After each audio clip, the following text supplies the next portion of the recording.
अस्सलामुअलैकुम व्यूवर्स, मैं हूं आपकी मेंटोर उम्मे रुमान। जी, हम लोगों ने जो ऑब्जेक्टिव तैयारी literacy mobilizer SS triple S HM lecture education, उसके अलावा डिस्ट्रिक्ट ट्रेनर्स की जो रिसेंट सीट्स आई हुई हैं उनके लिए भी बहुत ज़बरदस्त है ये बुक। तो आप लोग ज़रूर इन एमसीक्यूज़ को लर्न करिएगा, इंशाल्लाह आप ज़रूर सेलेक्ट होंगे। जी, कल की वीडियो में हम लोगों ने डिस्कस किया था क्वेश्चन नंबर 305। आज हम देखेंगे क्वेश्चन नंबर 306 टू ऑनवर्ड। ये फर्स्ट चैप्टर चल रहा है हमारा व्हाट इज़ एजुकेशन का। ठीक हो गया।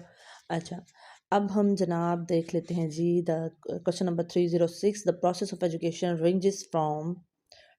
अच्छा, इसमें इन्होंने दिए हुए हैं ना जो ऑप्शंस, वो हैं birth to death, childhood to adulthood, adulthood to old age, adolescence to maturation. अब बर्थ टू डेथ, ठीक है, that is the right answer और इस्लाम भी यही कहता है। क्वेश्चन नंबर 307 है aims of education can not be determined without knowing. अच्छा, ideas about God and universe, just ideas की बात नहीं करनी चाहिए हमें, ideas about God universe and man. अच्छा, यूनिवर्स, मैन और गॉड, ये सब ब्रांचेज हो जाती हैं फ़िलासफ़ी की। मैं आपको बताती हूँ कैसे। Study of God and universe हम कॉस्मोलॉजी के अंडर स्टडी करते हैं, और स्टडी ऑफ मैन जो है वो हम एंथ्रोपोलॉजी के अंडर स्टडी करते हैं। तो ये दोनों ब्रांचेस हैं फ़िलासफ़ी की। तो इस तरह से हम कह सकते हैं कि यहाँ बात हो रही है फ़िलासफ़िकल फाउंडेशंस ऑफ करिकुलम की। ठीक हो गया। और एम्स ऑफ एजुकेशन जो हैं, नो डाउट एजुकेशन करिकुलम मतलब ये एक ही सेंस आती है ना इन चीज़ों की। क्वेश्चन नंबर 308 है the child concept of space. अच्छा, ये क्वेश्चन इतना इंपॉर्टेंट नहीं है, इसको नहीं करना आप लोगों ने। अब आ जाए क्वेश्चन नंबर 309 की तरफ। The child concept of number is written by John पियाजे। चाइल्ड की बात हो रही है ना, तो बस जहाँ जहाँ चाइल्ड का वर्ड आता जाए ना, तो वो जॉन पियाजे की लिखी हुई बुक्स हैं। अब क्वेश्चन नंबर 310, 311, 12, ये सारी जो है ना बुक्स की बात हो रही है जॉन पियाजे की। क्वेश्चन नंबर 313 है who wrote the history of Berbers. History of Berbers जो है ना, इस बुक के बारे में पूछा भी गया एक बार इंटरव्यू में, तो आप लोगों ने ज़रूर इसको लर्न करना है। मैंने इंपॉर्टेंट लिखा हुआ, देखें इसके साथ, ये इब्न खुल्दून की लिखी हुई बुक है। ठीक हो गया। The equilibration of cognitive structures is written by. अब कॉग्निटिव स्ट्रक्चर की बात हो रही है, तो नो डाउट यहाँ पे कॉग्निटिव डोमेन की बात हो रही है, और कॉग्निटिव थ्योरी भी दी है यॉन पियाजे ने। तो आप देख लें जितने भी बाकी है ना ऑप्शंस या डिस्ट्रैक्टर्स, उनमें कोई ऐसा है नहीं जिसने कॉग्निशन पे वर्क किया हो सिवाय यॉन पियाजे के। तो यहाँ हम जो है एक तुक्का भी लगा सकते हैं कि यहाँ ये नाम जो है ना वो यॉन पियाजे का है। The grasp of consciousness, action and concept in the young child. अब फिर चाइल्ड का वर्ड आ गया, तो यॉन पियाजे बनते हैं। अब क्वेश्चन नंबर 316 को देखें आप, ये भी यॉन पियाजे की बुक का नाम है। नेक्स्ट आप देख लें 317 को, व्हाट इज़ कंस्ट्रक्टिविज्म। अच्छा, आपको पता है कि school of thought of learning है कंस्ट्रक्टिविज्म, कनेक्शनिज्म, और इसी तरह से दो और स्कूल ऑफ थॉट भी हैं। तो ये स्कूल ऑफ थॉट जो है ना, असल में हमें डिस्कस करने चाहिए साइकोलॉजी के अंडर।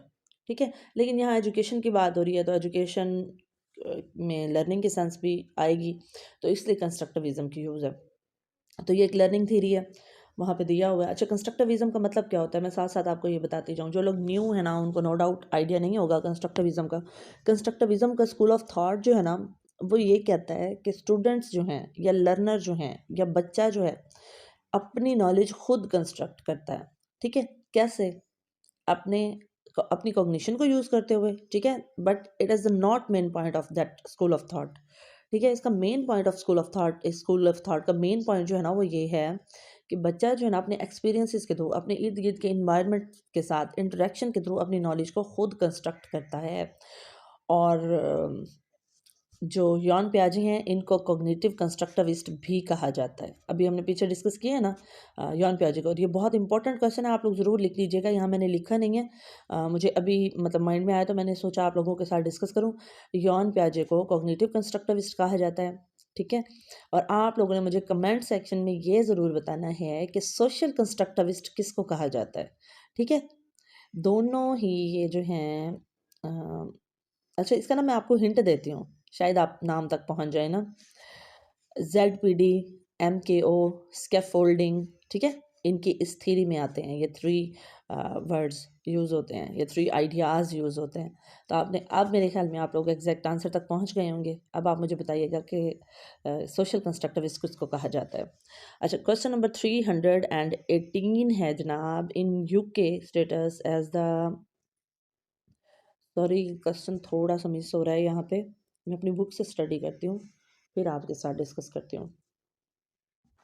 जी, ये वर्ड है chartered. In UK status as a chartered educational psychologist is gained by completing. अच्छा, ये अब यूके की बात हो रही है तो मेरे ख्याल में ये हमारे लिए इंपॉर्टेंट तो नहीं है, लेकिन हमें पता होना चाहिए कि यूनाइटेड किंगडम में, क्योंकि यूके ने एक बहुत अरसा हम पे हुकूमत की है, हाँ, पूरे बड़े सग़ीर पे। An undergraduate degree in psychology permitting registration with the British Psychological Society, 2 or 3 year experience. अच्छा, वर्किंग विद चिल्ड्रन और यंग मैन और पीपल देयर फैमिलीज और इस तरह की चीज़ें। And 3 year professional doctorate in the educational psychology, मतलब आपके पास डिग्री भी हो, 3 साल का एक्सपीरियंस भी हो, और 3 साल की फिर प्रोफेशनल डिग्री भी हो, यानी जो आपने एक्सपीरियंस गेन किया उसका सर्टिफिकेट भी आपके पास होना चाहिए, तब आप एक साइकोलॉजिस्ट डिक्लेयर होते हैं यूके में। 319 को देखिएगा, through the process of educational evaluation the educationist, sorry, हाँ जी, the educationist rearrange instructional content and methods of teaching. ठीक है, जो साइकोलॉजिस्ट होता है ना, उसका काम ही यही होता है, या एक एजुकेशनिस्ट जो है वो साइकोलॉजिस्ट भी होता है। क्यों? देखिए, हम समझ जाते हैं जब हम एक ग्रुप ऑफ स्टूडेंट्स के साथ डील कर रहे होते हैं ना, हमें पता होता है कौन सा बच्चा किस वे में खुश होता है, कब उसका मूड ऑफ होता है, कब वो अच्छा काम हमें दिखाता है करके, कब वो जो है कॉन्सेप्ट्स को ज़्यादा अच्छे से समझता है, कब क्या चीज़ उसकी उसको पसंद है, क्या उसकी नापसंद है। तो no doubt as an educationist या एज अ टीचर या एज अ मेंटोर, हम जो हैं psychologist automatically as a psychologist work कर रहे होते हैं। तो अब जो साइकोलॉजिस्ट होते हैं या एजुकेशनिस्ट जब एज अ साइकोलॉजिस्ट वर्क कर रहे हैं, तो वो जो आपके जो वो इंस्ट्रक्शंस प्रोवाइड करेंगे ना अपने स्टूडेंट्स को, मतलब जो कुछ वो बता रहे हैं अपने स्टूडेंट्स को, अपना कंटेंट जब वो प्रेजेंट करने लगेंगे, तो वो उसको अरेंज करेंगे और अपने टीचिंग मेथड्स को इस तरह से अरेंज करेंगे कि वो अपने स्टूडेंट्स के लिए उसको ज़्यादा से ज़्यादा जो है ना इंटरेस्टिंग बना सकें। ठीक है। अच्छा, क्वेश्चन नंबर 320 देखेंगे, मोस्ट वाइटल क्वेश्चन है, इसको आपने ज़रूर लर्न करना है। Who is the founder of outcome based education? Jean प्याजे। ठीक है, आउटकम बेस्ड एजुकेशन की बात जो की है वो यॉन प्याजे ने की है, कि पहले स्टिमुलस होगा और उसके बाद आपको आउटकम ज़रूर मिलेगा।